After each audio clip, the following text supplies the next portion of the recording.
Muy buenas señores y bienvenidos otro día más a otra fuente de. Hoy os voy a traer un vídeo un poco siguiendo la línea del último, de mezclar un poquito economía con datos históricos. Hoy vamos a ver la evolución de la moneda en la península ibérica desde el Imperio Romano hasta la actualidad, hasta el euro. Empezamos. Pues como os decía, vamos a ver la evolución de la moneda en la península ibérica, en España, desde el Imperio Romano hasta la llegada del euro, pasando por todas sus etapas más significativas.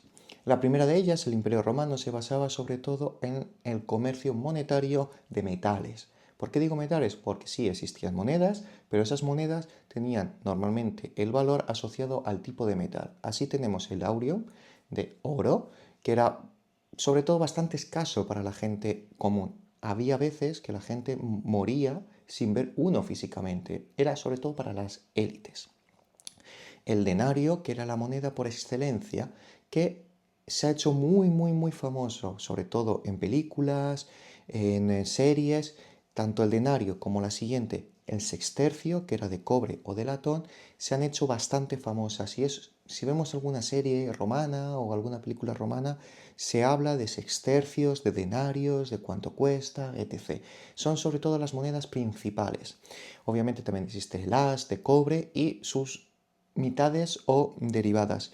El quinario, que es la mitad de, pues quinario de aureo, o quinario de denario, pues la mitad y la mitad, o los semis o los cuarteles, que son la mitad de un as o un cuarto de as, los céntimos de hoy en día.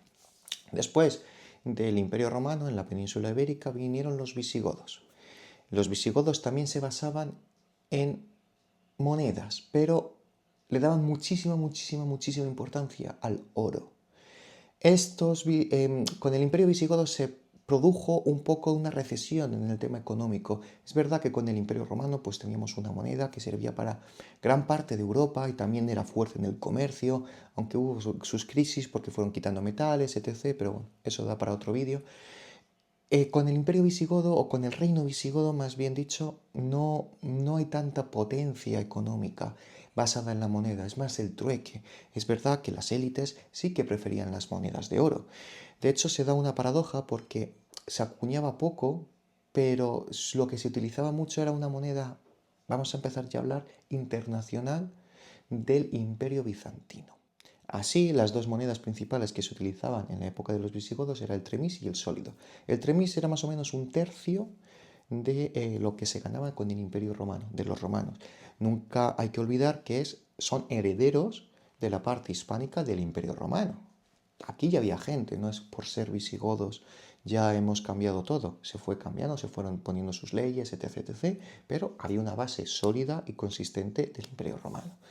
La segunda moneda que he citado era del Imperio Bizantino. Y esta es la que no se acuñaba aquí, de la que no se tenía el poder de acuñarla, pero se utilizaba mucho, porque se utilizaba, era tan buena para que se utilizaba mucho en el comercio, por todo el Mediterráneo, por todos los diferentes reinos que se fueron formando. Podemos decir que era una moneda bastante internacional. Con la llegada del mundo árabe, con la conquista en el 711 de casi la totalidad de la península ibérica, se puede ver un cambio de economía, porque aquí sí que se basaba sobre todo en el intercambio, en el dinero, intercambio por una moneda, en este caso de metales, por un servicio, por una cosa física, por una casa, por un ganado, etc. Obviamente el trueque sigue existiendo. Aquí vamos a diferenciar esta época de España en dos, en la parte cristiana y en la parte musulmana. En la parte musulmana sobre todo teníamos el dinar, el dirham y el felús. Oro, plata y cobre. El más famoso es el dirham. De hecho, hay varias monedas actuales del mundo árabe que se llama dirham. Dirham con un apellido de X, Y, país.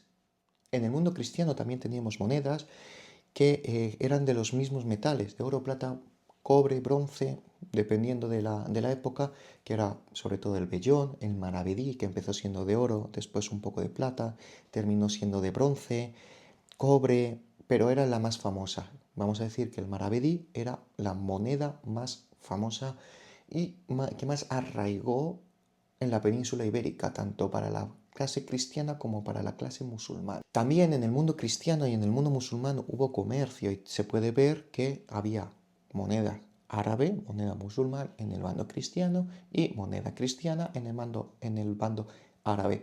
Se volvían a imprentar, no, imprentar no es la palabra, se volvían a estampar, se volvían a fundir algunas veces o se utilizaban de aquella manera. Oye, pues sí, te lo cambio, pero esta me vale más, esta tiene más oro, esta tiene menos oro, la pureza, no, esta la has mezclado.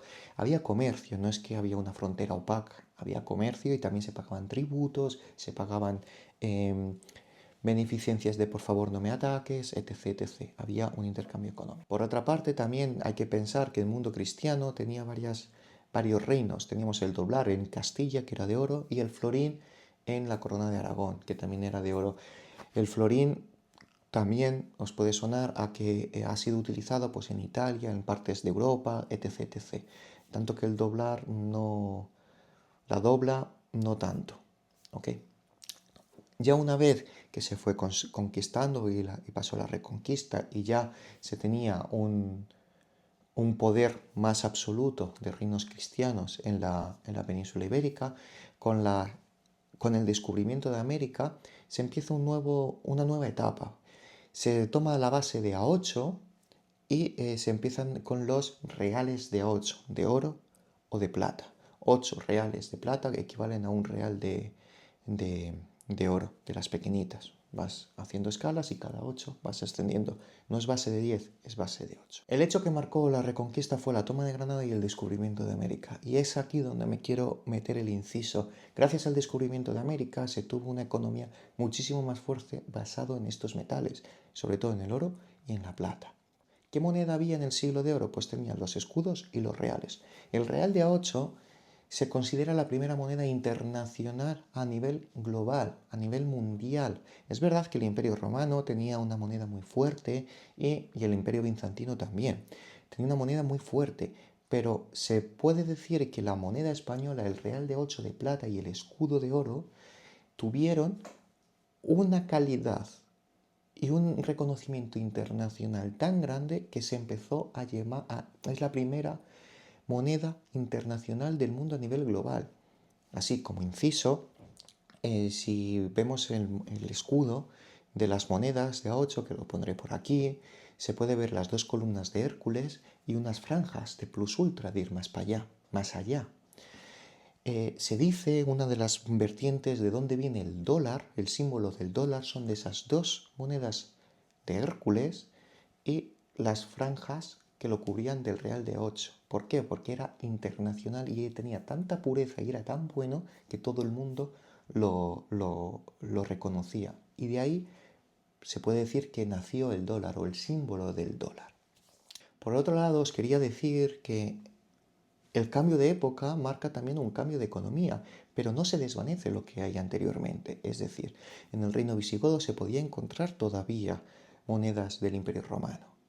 En el mundo musulmán, en el mundo árabe, en los reinos cristianos, se podían encontrar estos tipos de monedas, pero obviamente cuanto más nos alejamos de la época, vamos teniendo menos. Esto, para la actualidad, para lo que lo hayan vivido, es cuando el cambio de la peseta al euro, que había momentos en el que había doble, o euros o peseta, y tú podías pagar en los dos. Aquí, como estamos hablando de metales, pues se seguían utilizando. Se llegó a utilizar hasta el punto en el que se tuvo que hacer una reestructuración. Y aquí es cuando entramos en la nueva etapa, en la peseta. ¿Y por qué se hizo? Porque estaba el maravedí, el doblón, todos los comercios, todo el resto de economía alrededor, que teníamos comercio de Francia, de Italia, de todas las partes del imperio, de la parte de Asia, de Filipinas, también se tenía otro tipo de comercio y no había una base clara. Todas estas monedas que he citado anteriormente coexistieron y tenían relación y se podía intercambiar en España hasta la Revolución de la Gloriosa, hasta el siglo XIX, donde nació la peseta. ¿Por qué nació la peseta? Por un sentimiento de tener una unificación monetaria en todo el reino. Es decir, existían los francos franceses, los florines, italianos, etc. Pero habíamos perdido esa identidad al tener los maravedís, los reales, el cambio de base de 8 a 10, el sistema métrico decimal, etc, etc, etc. Entonces nació la peseta como una moneda de oro y de plata que se podía equiparar y se podía estandarizar en toda la península ibérica, en toda España en esa época. Al principio, como os he dicho anteriormente, pues había pesetas de oro, pesetas de plata, también de otros tipos de metales, aleaciones, etc. Es verdad que con el paso del tiempo se fueron haciendo de estaño, se fue perdiendo el patrón oro, se fue perdiendo la reserva de valor de esas pesetas hasta la llegada del euro. Ya en el euro, como en la moneda que circula actualmente, se puede ver que hay que no son ni de oro ni de plata, sino son de aleaciones. Os las dejaré por aquí de qué aleación estamos hablando cuando hablamos del euro. No existe ya el oro, o vamos a decir de uso corriente. Obviamente existen las monedas de inversión, de oro, que tienen un valor significativo de 5 euros, 10 euros, 100 euros estampados, y teóricamente podrías pagar con ellos, pero vale muchísimo más el oro que el valor que tiene esa moneda de poder pagar en la calle. Y con esto es todo. Espero que os haya gustado un breve resumen rápido de la historia de la moneda en España. Decidme si tenéis alguna duda o si queréis que hable de otro tema en algún vídeo relacionado con esto. Y nos vemos. Hasta la próxima.